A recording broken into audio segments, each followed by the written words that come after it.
Hai semua, saya Cikgu Tan. Hari ini Cikgu akan berkongsi tentang tajuk Bab 3, Perdagangan Antarabangsa dan Imbangan Pembayaran. Subtopiknya iaitu 3.1 Perdagangan Antarabangsa dan Keterbukaan Ekonomi. Objektif pembelajaran pada hari ini ialah yang pertama, menjelaskan maksud ekonomi terbuka. Kedua, mengilustrasi cara mengukur keterbukaan ekonomi.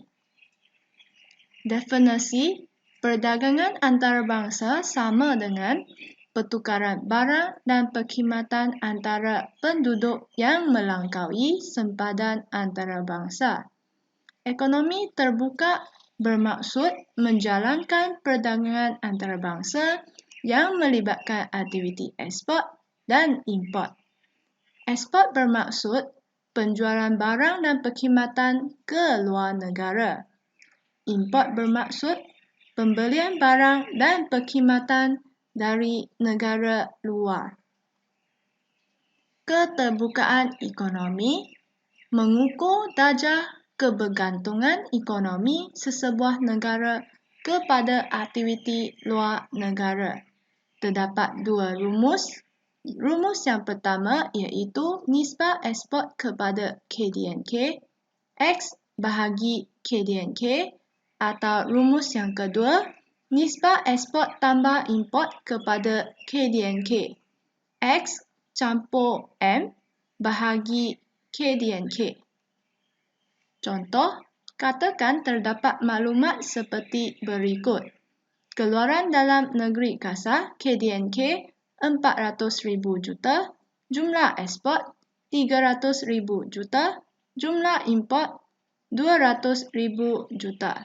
Jawapannya iaitu menggunakan kaedah nisbah ekspor terhadap keluaran dalam negeri kasar KDNK, keterbukaan ekonomi diukur X bahagi KDNK, 300,000 juta bahagi 400,000 juta, dapatnya 0.75. Kaedah yang kedua pula iaitu kaedah nisbah ekspor dan import terhadap keluaran dalam negeri kasar KDNK, keterbukaan ekonomi X campur M bahagi KDNK, 300,000 campur 200,000 juta bahagi 400,000 juta, keterbukaan ekonomi sama dengan 1.25. Semakin besar nisbah ekspor kepada KDNK atau nisbah X campur M, semakin besar darjah keterbukaan ekonomi negara. Semakin kecil nisbah ekspor kepada KDNK atau X campur M, semakin kecil darjah keterbukaan ekonomi negara. Darjah keterbukaan ekonomi yang tinggi menunjukkan sesebuah negara banyak bergantung pada luar negara. Jika nilainya melebihi 1, ini menunjukkan perdagangan luar negara melebihi KDNK.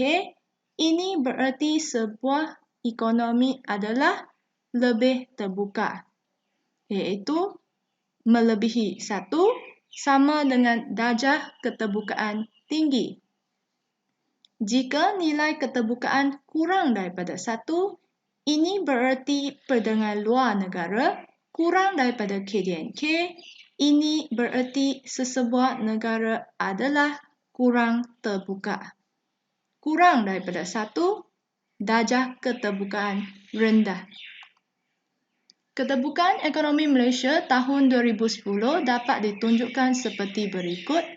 Butiran jumlah ekspor 638,822, jumlah import 528,828 juta, keluaran dalam negeri kasar KDNK 559,554 juta.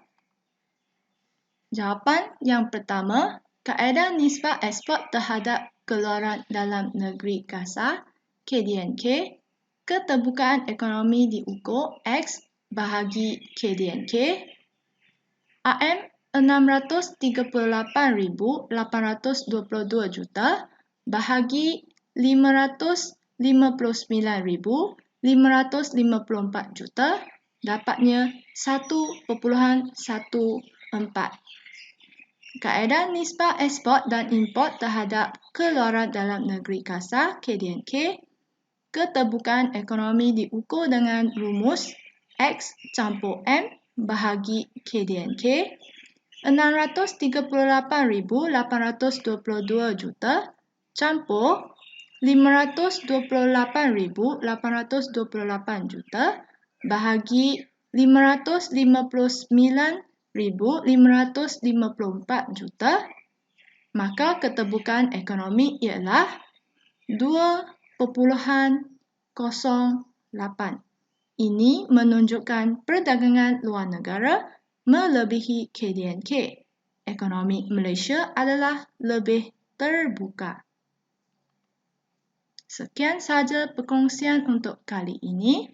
Jangan lupa untuk like, subscribe dan share dengan rakan-rakan anda sekiranya video ini membantu anda belajar. Terima kasih. Bye-bye.